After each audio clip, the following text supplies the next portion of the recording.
Pada kesempatan ini, kami Asosiasi Pendeta Indonesia, wadah berkumpul membangun solidaritas para pendeta Kristen, serta merupakan representasi umat Kristen Indonesia, terpanggil menyuarakan sikap tegas kami terhadap tindakan intoleransi dan diskriminatif yang dilakukan oleh sebagian kelompok masyarakat terhadap umat Kristen Indonesia, serta ketidakjelasan sikap pemerintah dalam menyikapi persoalan yang serius ini. Setiap kali beribadah diganggu, mau bikin rumah ibadah saja tidak, sulit sekali dapat izin. Kenapa pemerintah membiarkan hal begini? Kepada siapa kami harus bicara? Ya satu-satunya kepada pemerintah. Ya, pemerintahlah yang bertanggung jawab. Pemerintah harus memberikan keadilan. Ya, kami rakyat Indonesia, kami bayar pajak, kami memberikan diri kami sebagai hamba, mentaati semua peraturan yang ada di Indonesia. Ini bukan tugas kami sebetulnya untuk bersuara begini, seharusnya negara itu hadir. Kalau Bapak Presiden Prabowo tidak mampu memimpin negara ini lebih baik, silakan mengundurkan diri daripada kami rakyat ini turun ke jalan untuk memaksa Bapak lengser. Lebih terhormat Bapak mengundurkan diri. Karena apa? Hasilnya tidak ada kami lihat yang signifikan untuk sekarang. Salam damai sejahtera bagi kita semua, berjumpa kembali dengan saya di channel ini. Saudara, oleh karena maraknya kasus intoleransi, perusakan rumah ibadah, penolakan rumah ibadah, persekusi rumah ibadah umat Kristiani yang dilakukan oleh oknum yang beragama Islam, maka akhirnya Asosiasi Pendeta Indonesia API buka suara dan meminta pemerintah untuk mencabut SKB 2 Menteri, di mana SKB 2 Menteri ini yang menjadi senjata oknum-oknum yang beragama Islam untuk melakukan aksinya dalam mempersekusi rumah ibadah, membubarkan ibadah, dan menteror anak-anak umat Kristiani di Indonesia. Seperti apa videonya saudara? Yuk simak videonya sampai selesai supaya saudara dan saya tidak gagal paham. Dewan Pimpinan Pusat Asosiasi Pendeta Indonesia, kepada yang terhormat Bapak Presiden Republik Indonesia, Bapak Ibu Pimpinan DPR MPR RI, Menteri Koordinator Bidang Politik, Hukum dan Keamanan Republik Indonesia, Menteri Agama Republik Indonesia, Menteri Hukum Republik Indonesia, Menteri Hak Asasi Manusia Republik Indonesia, Menteri Dalam Negeri Republik Indonesia, Kepala Kepolisian Republik Indonesia, Kejaksaan Agung Republik Indonesia, Gubernur, Bupati, Wali Kota di seluruh Indonesia. Pernyataan sikap Asosiasi Pendeta Indonesia atau disingkat API menyikapi aksi intoleransi, persekusi, serta penolakan pemberian izin tempat ibadah yang dialami umat Kristen di berbagai daerah di Indonesia.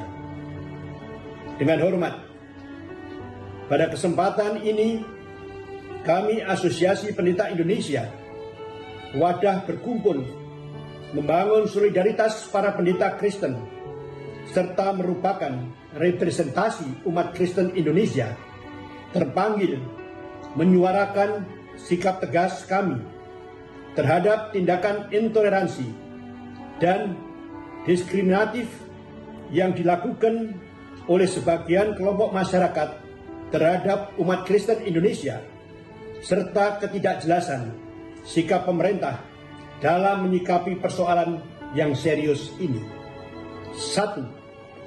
Kebebasan memeluk agama dan beribadah menurut agama dan kepercayaan adalah hak konstitusional warga negara sebagai diatur dalam Undang-Undang Dasar tahun 1945, Pasal 28E dan Pasal 29 ayat 2. 2. Kemerdekaan Negara Kesatuan Republik Indonesia NKRI adalah usaha dan kerja keras semua pihak, semua agama, suku, ras, dan golongan tanpa terkecuali. NKRI adalah milik semua warga negara dan bukan milik suatu golongan atau kelompok tertentu. 4. Presiden serta kementerian dan lembaga terkait tidak bisa diam, tetapi harus bertindak jelas dan tegas dalam menyikapi aksi intoleransi, serta harus memastikan negara hadir menegakkan Undang-Undang Dasar 1945 dan Pancasila. 5. Presiden serta kementerian dan lembaga terkait harus meninjau ulang dan atau membatalkan peraturan bersama Menteri Dalam Negeri dan Menteri Agama nomor 9 dan 8 tahun 2006 yang sering menjadi landasan terjadinya sikap intoleransi, persekusi, dan diskriminasi terhadap umat Kristen di Indonesia. 6. Segala bentuk intimidasi, kekerasan, atau pembatasan terhadap kegiatan ibadah merupakan pelanggaran terhadap hukum dan nilai-nilai Pancasila, serta berpotensi besar menimbulkan konflik horizontal yang berdampak pada stabilitas ekonomi, politik, dan keamanan negara. 7. Pemerintah, aparat keamanan, dan aparat hukum harus secara tegas mengambil langkah hukum dalam menindak para pelaku agar menimbulkan efek jera demi memastikan kejadian serupa tidak terulang kembali. 8. Kami mendorong organisasi dan lembaga Kristenan agar tidak diam, tidak takut, dan berani menyatakan sikap dalam menyikapi persoalan yang kita alami bersama. 9. Pernyataan ini kami buat sebagai wujud kepedulian dan dukungan kami kepada pemerintah demi kelangsungan keutuhan, kedaulatan Negara Kesatuan Republik Indonesia, serta solidaritas dan tanggung jawab moral kami sebagai bagian dari warga negara Kesatuan Republik Indonesia. Selesai. Jakarta, 4 Agustus 2025. Dewan Pimpinan Pusat Asosiasi Pendeta Indonesia. Pendeta Brigjen TNI Purnawirawan Dr. Andes Harsanto Adi, MMMTH Ketua Umum. Pendeta Estefanus Balaati, STH Sekretaris Jenderal. Ini bukan kasus kesalahpahaman. Ini bukan kasus-kasus yang biasa. Ini kasus kriminal, kasus kejahatan. Ya, tadinya mungkin ada beberapa yang menganggap, oh ini mungkin karena doktrin dari agama Islam. Ya, memang betul doktrinnya juga bermasalah. Ya, atau mungkin ada beranggapan, oh ini masalahnya orang-orang yang intoleran. Ya, memang betul ini masalah orang-orang intoleran. Tapi setelah saya renungkan, yang menjadi masalah utama ini adalah pemerintah. Ya. Pemerintah. Karena apa? Karena kalau pemerintah memberikan tindakan yang cukup, memberikan keadilan, tidak mungkin terjadi seperti ini. Pemerintah melakukan pembiaran, ya, kekristenan itu sangat teraniaya. Kekristenan itu sangat tidak mendapatkan haknya di Indonesia, ya. Pemerintah berat sebelah. Pemerintah cuman menunggu. Kemarin yang terjadi anak kecil dianiaya. Ini tindakan teroris, ini tindakan biadab. Ini tindakan terkutuk, ini tindakan yang begitu sadis, ya.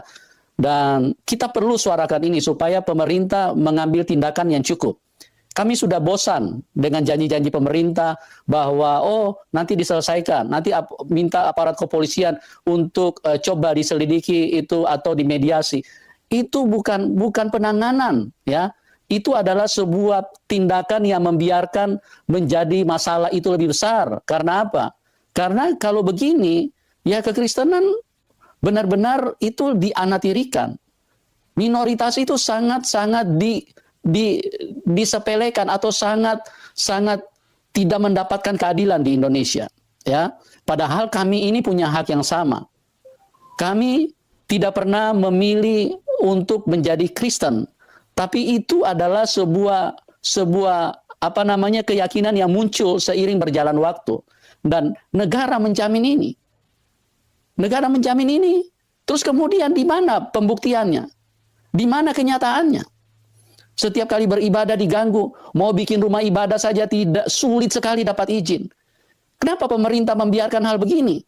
Kepada siapa kami harus bicara? Ya satu-satunya kepada pemerintah. Ya, pemerintahlah yang bertanggung jawab. Pemerintah harus memberikan keadilan. Ya, kami rakyat Indonesia, kami bayar pajak, kami memberikan diri kami sebagai hamba, mentaati semua peraturan yang ada di Indonesia. Ini bukan tugas kami sebetulnya untuk bersuara begini. Seharusnya negara itu hadir tanpa perlu kami bersuara. Seharusnya negara itu sudah di depan untuk mencegah daripada keributan-keributan seperti ini. Memang Islam yang menjadi pelakunya, tetapi negara yang paling bertanggung jawab. Kenapa? Karena kalau negara diam berarti negara membiarkan. Negara membiarkan tindakan-tindakan yang biadab ini. Ini sangat tidak manusiawi. Ya, makanya saya memberikan judul Presiden Prabowo Subianto. Supaya apa? Supaya ini bisa didengar sama Presiden. Ya, bahwa kekristenan itu sangat teraniaya, sangat ditindas. Masa ada satu negara kok rakyatnya mendapatkan hak berbeda-beda? Ya, kalau yang namanya mayoritas mendapatkan keistimewaan. Saya saja di penjara Pak Prabowo, ya, cuma gara-gara Islam. Padahal saya tidak buat salah loh. Itu tidak pernah ditanggapi, tidak pernah ditindaki. Itu Ahmad Wiyagus, terus Kapolri, Sigit Prabowo, itu semua manusia-manusia biadab itu.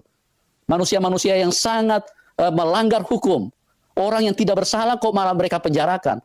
Padahal yang buat video itu adalah channel Bumi Islam. Kenapa Yusuf Manupulu yang ditangkap? Gitu. Karena apa? Karena pemerintah membiarkan kok. Ini tidak bisa ditutupi. Ini bukan hal yang baru terjadi 1-2 kali. Berapa banyak hamba Tuhan yang ditangkap? Muhammad Kaceh, Saifuddin Ibrahim, ya, mulai dari Yusuf Roni dulu, Gracia Pelo, dan begitu banyak lagi yang lain. Anak Batak dipenjara semua. Cuma gara-gara apa? Gara-gara kebencian yang diajarkan oleh Islam. Nah, bagaimana tanggapan pemerintah seperti ini? Apakah pemerintah akan membiarkan terus-menerus terjadi seperti ini?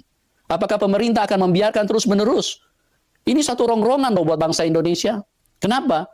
Karena mau tidak mau umat Kristen ya akan terus bersuara. Kenapa? Karena kami merasa tidak nyaman, ya. Kalau memang kekristenan dinomorduakan atau dianatirikan atau mendapatkan ketidakadilan, dipisahkan saja, ya. Dibagi saja wilayah Indonesia supaya apa?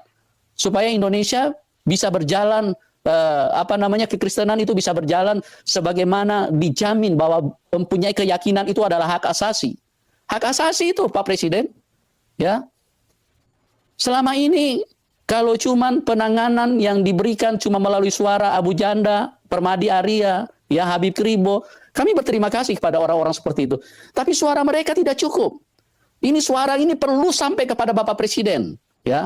Karena kekuasaan itu di tangan Bapak Presiden yang menjalankan otoritas pemerintahan.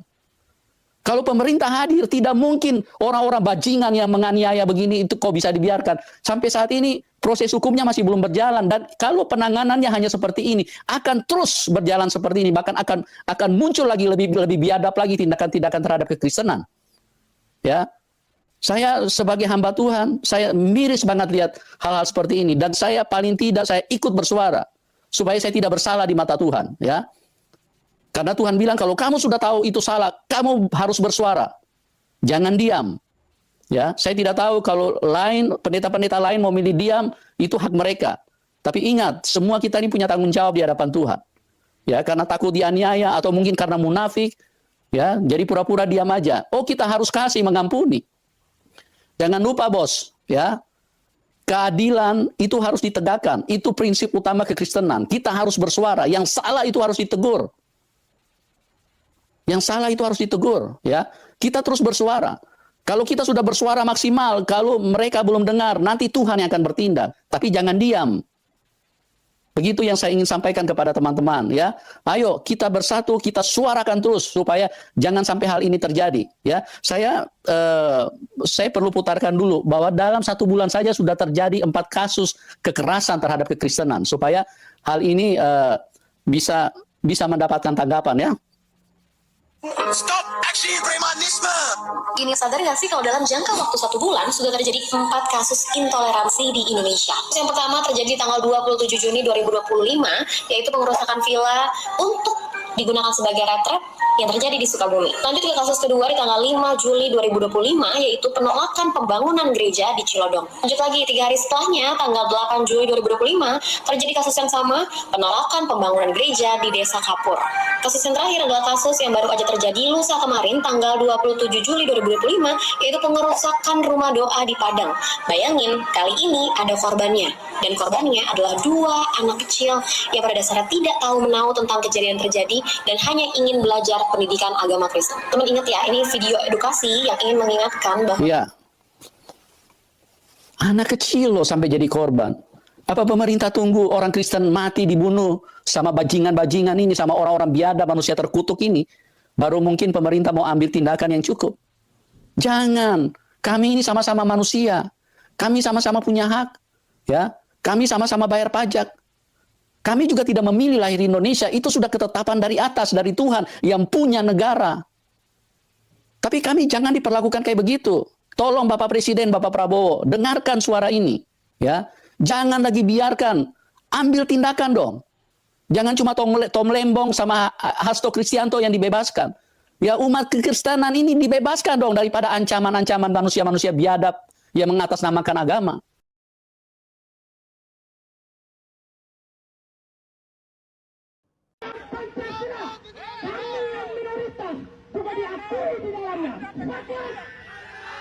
Kami Kristen, kami Katolik juga diakui sebagai pemeluk agama sah di negeri ini. Sepakat.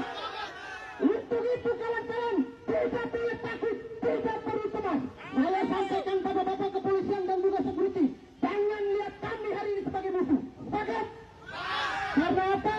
Dari strategi dan juga cara berguru Bapak-Bapak sekalian, kemudian mengisyaratkan bahwa kalian ingin menghadang aksi kami hari ini. Kami katakan, kami tidak akan gentar, kami tidak akan takut. Betul? Kami hari ini hadir sebagai mahasiswa, sebagai agen kontrol sosial. Kami menyorot di beberapa persoalan. Yang pertama, tidak solutif atau tidak bisa menjadi seorang yang solutor terhadap respon daripada Menteri Agama itu sendiri. Copot Menteri Agama! Copot Menteri Agama merupakan salah satu tuntutan kami. Kami mendorong agar kemudian Bapak Presiden Republik Indonesia untuk kemudian mengevaluasi Kementerian Agama dan juga mencopot Menteri Agama. Sepakat? Copot Menteri Agama! Copot Menteri Agama! Copot Menteri Agama! Dan juga di sini kami juga menyoroti tentang SKP 2 Menteri. Ibu Jen, tolong Ibu. Anda bersuara. Tugas Anda apa sebagai Dirjen Bimas Kristen, Pak? Ibu. Hanya ketika kami mau beribadah, berdoa saja tidak bolehkah? Sebegitu menakutkah kekristenan itu? Sebegitu menakutkah Tuhan Yesus itu? Sebegitu menakutkah doa itu? Sedih saya mengalami sendiri di mana rasa keadilan itu. Hapus saja SKP 2 Menteri itu, tidak ada gunanya, betul. FKUP juga apa fungsinya, betul. Tidak ada, mereka hanya sebagai pemecah belah kesatuan NKRI, betul. Kami mohon kepada Bapak Menteri, Pak, kalau Bapak tidak sanggup menjalankan tugas sebagai Menteri Agama, mohon turun Pak, mengundurkan diri. Dirjen Bimas Kristen juga Ibu, kalau Anda tidak sanggup menjalankan tugas Anda. Pak Menak, izin Pak soal Arca Manik Pak. Kemarin ada penolakan di gereja di Arca Manik. Umat Katolik Pak. Ada penolakan saat ibadah Rabu Abu, mungkin ada tanggapan Pak? Nanti kami pelajari dulu deh. Oke, ya. Kasih ya Pak.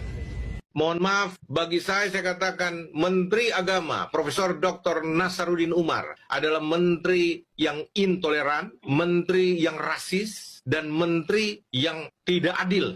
Kenapa? Karena Anda menolak menempatkan wakil-wakil agama-agama di kementerian Anda, khususnya di struktur kementerian, di staf khusus maupun staf menteri. Bahkan di pejabat struktural eselon 1 saya tidak dapati orang Kristen. Itu sebabnya saya anggap Anda rasis, Anda intoleran, dan tidak adil. Kalau Anda tidak rubah setelah ini Pak Menteri, saya minta supaya Pak Prabowo menggantikan Anda. Saya minta Menteri Agama diganti. Diganti dengan Menteri Agama, walaupun dari Islam tidak masalah, kami terima asal yang berjiwa toleran, yang tidak rasis, dan yang berkeadilan. Tapi kalau Pak Menteri Agama sekarang, Pak Profesor Dr. Nasaruddin Umar, mau menerima usulan saya, reformasi Pak, birokrasi di Kementerian Agama RI, reformasi Pak, belum terlambat. Dan itu Anda berarti mengakomodir pendapat rakyat seperti saya ini Pak. Jadi saya minta tolong Pak Menteri Agama,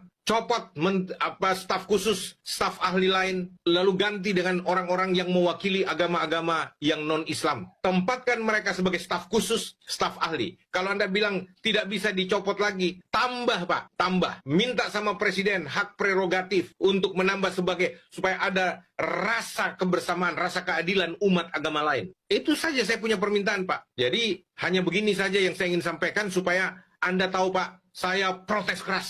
Saya sebagai pemuka agama, saya orang yang cinta Indonesia, saya ingin mengabdi untuk Indonesia, saya ingin supaya ada kehidupan yang adil dan benar di Indonesia, hak-hak asasi manusia, agama-agama orang-orang lain yang beragama non-Islam juga diberikan. Ini pelanggaran HAM juga, boleh masuk kategori pelanggaran HAM, ketetapan kebijakan Menteri Agama ini. Karena tidak memberikan hak untuk agama-agama lain duduk mengabdi di struktur Kementerian Agama Republik Indonesia, yang bahkan yang tidak masuk struktural di staf ahli saja, di staf khusus aja, Anda tidak menempatkan satu pun orang dari agama non-Islam. Semuanya Islam, sangat rasis, sangat intoleran, sangat tidak berkeadilan, dan ini pelanggaran HAM. Sampai di sini untuk sekedar masukan. Kiranya Pak Menteri dengan kerendahan hati menerima usulan rakyat kecil ini. Dan semua saudara-saudaraku Islam, saya mencintai Anda, saya mengasihi Anda. Semua agama, saya menghormati, toleran kepada Anda semua. Saya ingin kita bersatu, membangun negeri kita tercinta, Indonesia. Tuhan memberkati kita semua. Bagaimana kalau saya anjurkan Anda berhenti ya? Ini kan Tunggu dulu, artinya ada penyesalan nggak Anda jadi pejabat negara seperti ini? Iya, yang paling merasakan itu istri. Dulu kan saya komisaris di beberapa tempat ya. Kemudian juga ada gaji di UIN, ada gaji di Istiqlal. Sekarang semuanya nggak boleh terima. Hah? Iya, gaji saya sebagai pegawai profesor kan ada tunjangan profesornya, nggak boleh. Tidak boleh? Nggak boleh. Jadi tidak boleh terima apapun dari kampus. Padahal saya kan guru besar nih. Emang gaji Anda di kementerian besar atau gimana nih? Anda rugi nih berarti bukan, ya? Kalau istri saya itu, wah ini berkurang. Kami hanya dapat sepertiganya dari sebelumnya kan. Astaga. Nah, bagaimana kalau saya anjurkan Anda berhenti ya? Ini kan pengabdian kepada negara. Kita kan cinta negara ini Mas. Saya selalu yakin ya bahwa niat saya ganda. Pertama saya ingin memperbaiki negara saya. Yang kedua lillahi ta'ala. Jadi saya dapat pahala dari Tuhan karena ada niat luhur untuk melakukan sesuatu yang terbaik. Dan yang kedua saya warga negara yang baik ya kan. Masa diminta untuk mengabdikan negara nggak mau.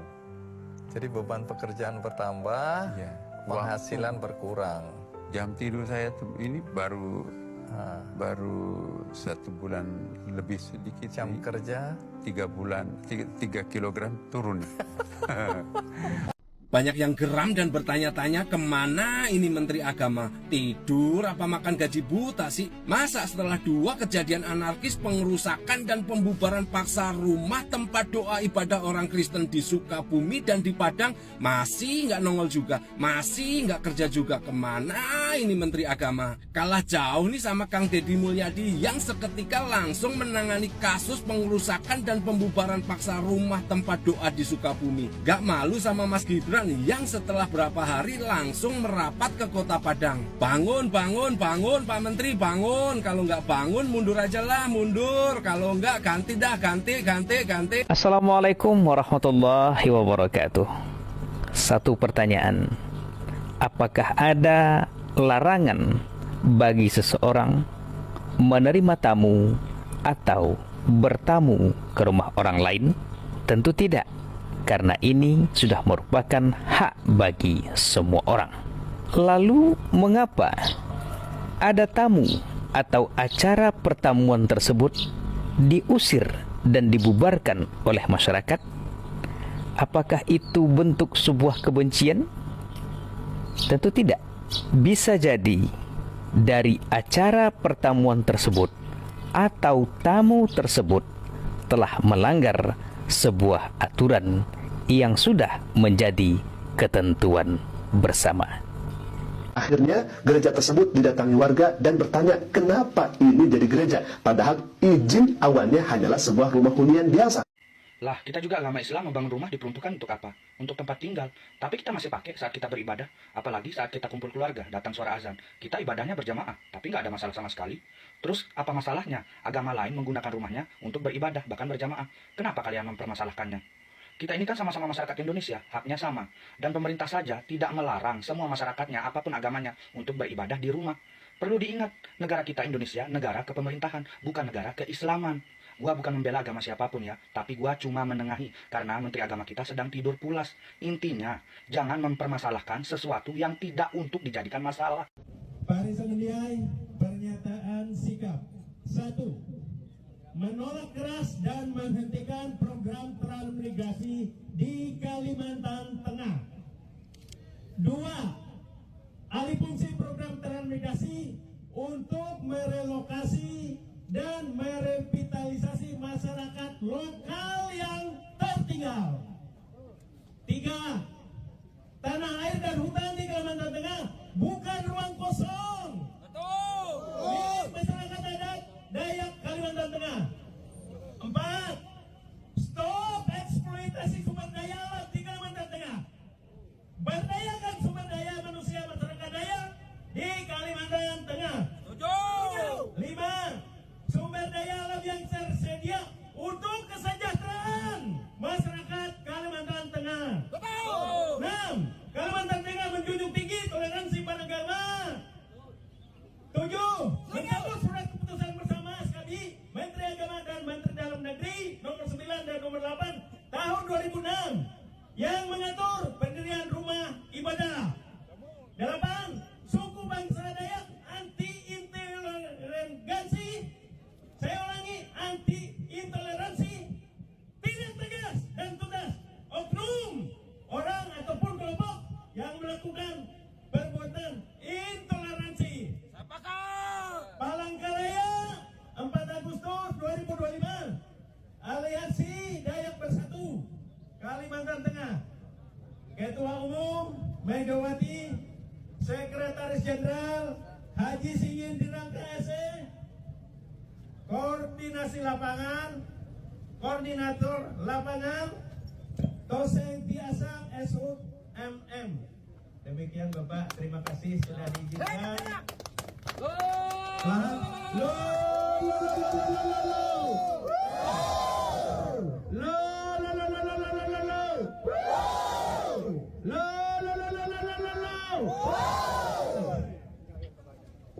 Kelas Menteri Agama Republik Indonesia Imam Besar Masjidil Istiqlal sekaligus Guru Besar Tafsir UIN Syarif Hidayatullah, reputasi dan gelar yang Anda emban bukan sekadar penghargaan tapi juga amanah besar yang mencerminkan nilai-nilai agama di hadapan masyarakat Indonesia.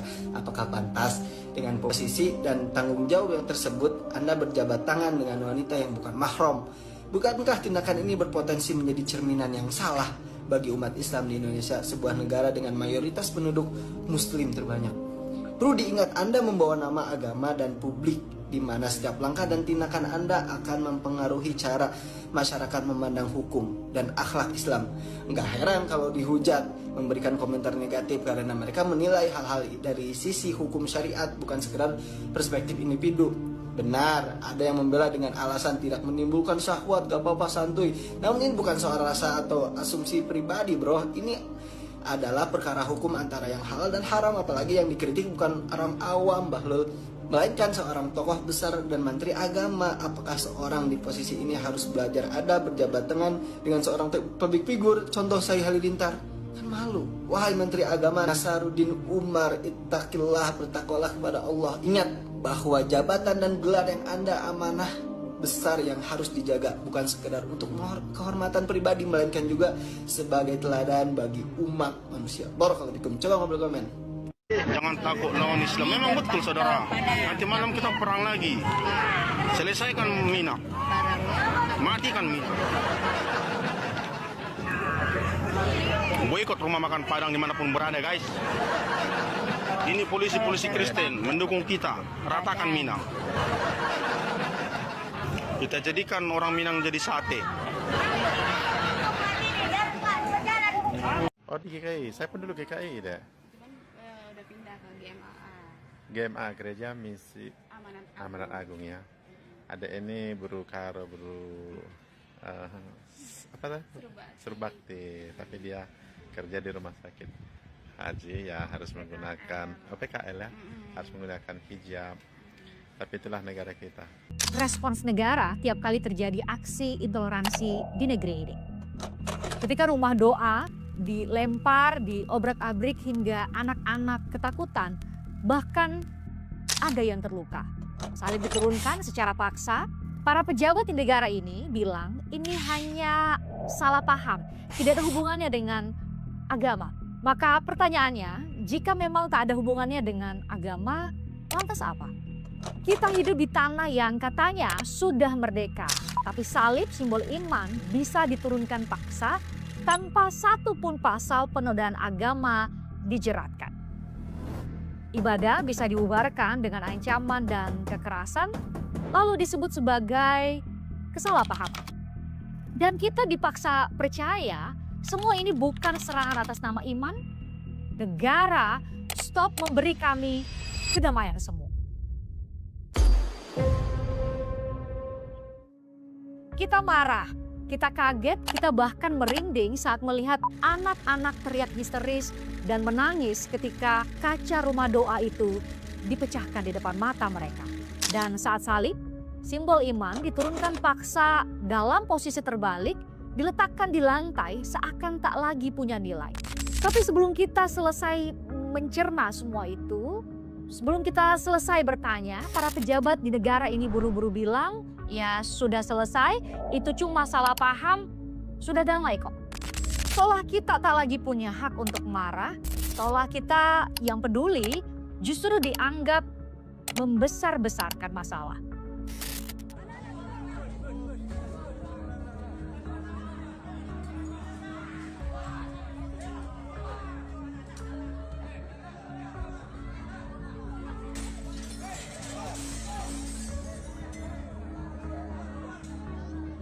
Apakah mereka perlu izin dan laporan tertulis untuk sekadar berdoa di rumah? Dan ini yang paling menyakitkan. Ketika aksi intoleransi terjadi secara terang-terangan, kita masih dipaksa untuk memaklumi. Padahal kalau ibadah bisa dibubarkan, kalau simbol iman dinistakan, maka yang kita butuhkan bukan pernyataan formal, tapi keberpihakan moral. 27 Juni 2025 di Cidahu, Sukabumi, Jawa Barat, salib diturunkan, retret dibubarkan. Selang sebulan, 27 Juli 2025, di Kota Tengah, Padang, Sumatera Barat, rumah doa diobrak-abrik, anak-anak dan orang dewasa diteriaki, diminta membubarkan diri dan diintimidasi. Nah teman-teman, itulah dia video yang baru saja kita saksikan bersama, di mana API atau Asosiasi Pendeta Indonesia, mereka menyerukan dan membuka suara untuk pemerintah supaya SKB 2 Menteri dicabut, karena SKB 2 Menteri ini menjadi senjata bagi oknum-oknum yang beragama Islam untuk melakukan aksi mereka di dalam mempersekusi rumah ibadah, membubarkan ibadah dan merusak rumah ibadah umat agama lain. Khususnya yang menjadi korban adalah umat Kristiani. Nah teman-teman, sejak tahun 2006 telah terbitnya SKB 2 Menteri ini, ribuan kasus intoleransi di negara Indonesia ini yang menjadi korbannya adalah umat Kristiani. Namun sangat disayangkan setelah SKB 2 Menteri itu diterbitkan, Menteri Agama mengatakan itu salah paham, Itu salah paham. Kejadian di Cidahu, di sana para oknum-oknum yang tidak waras ini, mereka menteror anak-anak yang sedang ibadah. Kemudian bukan hanya mereka meneror anak-anak, tetapi mereka menista simbol salib, di mana mereka menurunkan salib Kristus dari lantai 2. Mereka menginjak-injak, membanting di lantai atau di tanah, dan sungguh sangat tidak terpuji apa yang mereka lakukan terhadap iman kekristenan. Selain itu, mereka merusak rumah, mobil-mobil, dan motor, saudara. Sama yang terjadi di Padang Sarai, kota Padang.